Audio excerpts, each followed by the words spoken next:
السلام عليكم ورحمة الله تعالى وبركاته. فيديو جديد نبداو بالصلاة على نبينا، اللهم صل وسلم وبارك على سيدنا محمد عليه أفضل الصلاة وأزكى التسليم. هنايا اليوم غنبارطاجي معكم فيديو ديال الشباكية. الشباكية المعتمدة عندي في الدار واللي كيحماقوا عليها الكليان ديالي، كتجي معلكة وهشيشة. نخلي لكم في صندوق الوصف العبار ديال كيلو الطحين بالقوام ديالو مضبوطين. هنايا عملت كيلو ونص ديال الطحين، 150 غرام ديال اللوز ماشي محمر مطحون مزيان، و150 غرام ديال الزنجلان حتى هو ماشي محمر ومطحون، 3 معالق كبار مقببين ديال حبه حلاوه، و3 كبار مقببين ديال النافع، غرفه ونص ديال القرفه نوعيه تكون ممتازه، والجوزه محكوكه بالحكاكه رقيقه، والمسكه الحره مدقوقه بشويه ديال الملحه، وخماره ديال الحلوى. الا عملتو الخماره ديال 8 غرام عملوا خماره ونص، الا عملتو هاد الخماره ديال الشمال عملوا نص ديال الباكيه. كنخلطوا مزيان ديك الخليط وكنغربلوه في الغربله باش نتاكدوا واش بقاو لنا شي حبيبات ما طحنوش مزيان، كنعاودوا نطحنوهم مع ديك الطحين اللي رقيق تحت اللي تغربل هو الاولاني كيكون الطحين رقيق، كنعاودوا نطحنوه كنعاودوا نغربلو. هذاك الشويه اللي كيشد ماشي مشكل نحيدوه باش تجينا العجينه ديالنا رطبه وملسه ومجانسه. من بعد ما خلطنا النواشف غنضيفو كاس ونص ديال الزبده مذوبه نوازيت نوعيه جيده، وكاس لارب ديال زيت نباتيه، وكاس لارب ديال زيت الزيتون، وكندخلو ديك الزيوت مزيان في ديك الدقيق حتى كيشرب ديك الدقيق ديك الزيوت وكيرجع متجانس. هنا كنوصلوا لمرحله العجينه، كنعملوا كاس ونص ديال الماء. في بدايه الامر كنكونوا ذوبنا فيه زعفران الحر ولا زعفران الشعره كل واحد كيقول، وكاس ونص ديال المزهر، وجوج معالق كبار ديال الخل، وواحد صفار ديال البيضه. كنعجنوها بهذا القوام هذا بهاد المكونات هادو، وكنضيفوا الماء موراها بالمغارف، يعني تقدر تعمل 2 مغرفات، تقدر تعمل 3 على حسب الطحين واش كيشرب. ما تزيدوش الماء بالكاس، عندك يفوت لكم فيها الماء وتجي العجينه خفيفه، خاصها تجي قاصحه وما تدلكوهاش بزاف. وهي هاد العجينه هذه ديال الشباكيه ما كتبغيش العجانه تدلك غير شويه، الا دلكت بزاف ملي غنقسموها خبيزات وغنعملوها ترتاح في الميكا تطلق لنا الزيت. الشباكيه كتجي هشيشه ومعلكه ومقومه، والحاجه الدار لا يعلى عليها. انا الكليان ديالي كيحماقوا عليها، ودائما عندي في الكوموند، دائما عندي طالعه في الطوندوس ديال لي كوموند ديالي. كنخدمها ب 70 درهم.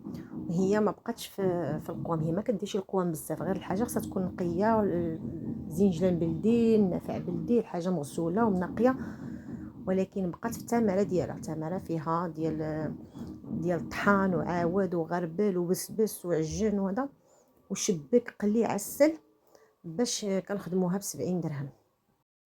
وبالنسبه للعسل كنستعملوا النوعيه جيده، وبالنسبه للفينيسيون ديالها كتفينا باللوز ايفيلي احسن من الزنجلان بوحديتو. كنفينيو بالزنجلان بوحديتو الا كانت شباكيه غير الزنجلان ما فيها شي اللوز. وهنا غنعطيها الخطر وغنملها واحد 2 معلقات ولا 3 ديال الماء، ونعطيها الخطر حتى تجمع لي العجينه مزيان، وغنقسمها خبيزات على 5 ولا على 6. وغنوريكم واحد الطريقه اللي تجيكم بها شباكيه مجعبه. غنعمل لكم الطريقه ديال الفيطاج، ملي غنقسموها خبيزات انا غنوريكم كيفاش كنطويوها على 3 بحال اللي كنعدلوا لاباط فيتو بلوز او موان. غنخليوها ترتاح، نقدروا تخليها ترتاح هكذاك عجينه، اولا من الاحسن تشبكوها وتخليوها ترتاح واحد 4 سوايع 6 سوايع، ماشي مشكل، ما فيهاش الخميره ديال الخبز. انا هنايا خليتها رتحت ليله كامله، حتى شبكتها وساليت خليتها رتحت ليله كامله. وهنوريكم واحد الطريقه اخرى كيفاش تهناو من ديك لي شوت. ملي كنكونوا كنقطعوا كيبقاو يشيطوا لنا ديك فراتات، ديك الشيء اللي كيشيط ما نخليوها شي في بلاصتيك حتى الاخر ويبقى يعذب. اون فوا نساليو من فراتات ديال الخبيزه الاولانيه غنخشيوهم في الخبيزه الثانيه، وديال الخبيزه الثانيه غنخشيوهم في الخبيزه الثالثه، اي انسي دو سويت. اون فوا نوصلوا لا ديرنيير انا نوصل معكم، غنصور معكم الاخرانيه ملي غنخشي فيها هذوك لي شوت اللي هادي يشيطوا لي الاخره ديال الخبزه اللي ما قبل الاخيره. وغنوريكم حتى بلاستيكه ما فيها شي قطره ديال الزيت كتشيط لك في البلاستيك.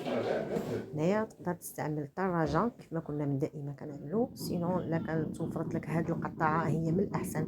كتجي كل حبه قد ختا، كتجي متوله، كيجيو الحبات مقادين. وهنوريكم حتى الطريقه ديال كيفاش ما تكثرش عليك الليطان. كنعمل طبقه فوق طبقه، نقدر نعمل حتى 3 طبقات ديال الشباكيه فوق بعضياتهم ما كيوقع لا والو، تلقى حتى 5 حتى 6 سوايع محطوطه كتجبرها بلا ميم فوق. وهنايا غنوريكم من الاحسن ملي تكونوا كتطلقوا العجينه في الاول بالمدلك، ما تعملوهاش واسعه بزاف باش ما تبقاوش واحله لكم مع لي شوت. حاولوا تعملوها قد العبار بليزو موان ديال القطاعه اللي عندكم. بحال شتي كنعبر بيدي وكنقول صافي هذا هو العبار واش ما كيشيتليش بزاف. وغنبارطاجي معكم دابا هنايا الطريقه ديال التشباك ديالي، كيفاش كتجيني الشباكيه زواقه وحده وبحال الوريده من داخل، وما كتجيش معجنه، كتجي محلوله من داخل باش كيدخل لها الطياب كامله، وحتى في الطياب ديالها بوطه كتكون موين. شوف هنايا كيف كنبارطاجي معكم لا تيكستور ديال لاباط كيفاش عامله. ميم دابا هذه الخبيزه الاخرانيه وشي كيفاش عامله مرخيه، وهذه ديجا خاشيه فيها هذوك لي شوت. الوغ العجينه ردوا بالكم من الماء باش ما تسيح لكم شي العجينه. هاد القطعه ردوا بال معاها واحد شويه حيتاش تقدر تتبعكم العجينه. طراسيو بواحد اليد، يعني قطعوا بواحد اليد ويد اخر كالي العجينه باش ما تتبعش لي الثلاجه. هنايا غنوريكم شوي. غناخذوا الاولانيه غنرخيو الثانيه، غناخذوا الثالثه غننزلوها فوق ديك الاولى، وغنطلقوا الرابعه غنهزوا الخامسه وغننزلوها فوق ديك الثالثه. ما عرفاش واش غنكون خربقتكم بالشرح ديالي ولا اللي واضح اكثر هي الصوره.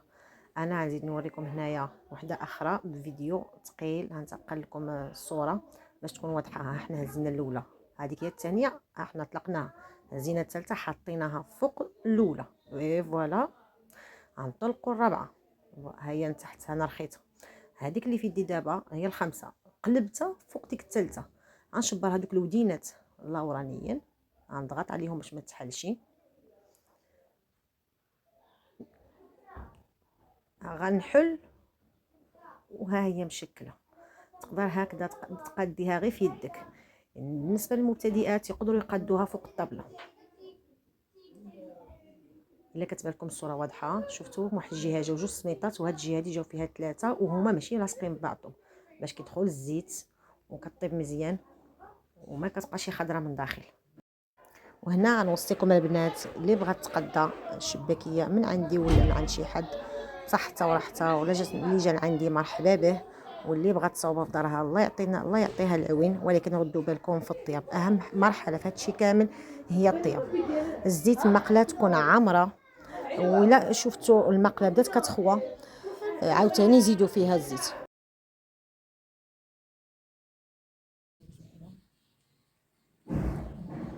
بالطريقه الفيطاج اللي عملناها كلها تبارك الله كتجي مجعبه. انا نوريها لكم. شوف تبارك الله ديك الجعابي كيعمروا بالعسل، كترجع تبارك الله كلها هشيشه. انا نوريكم وحده كيفاش كيجيو تبارك الله. شوف كيفاش كتقطع.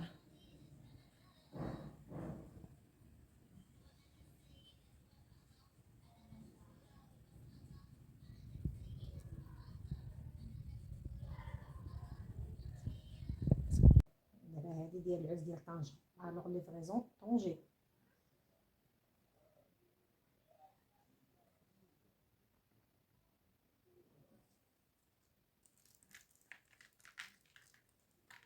صلاة سلام على رسول الله. إلى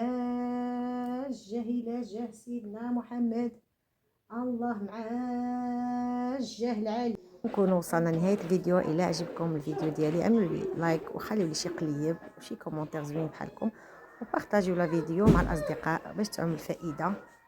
والسلام عليكم ورحمه الله تعالى وبركاته.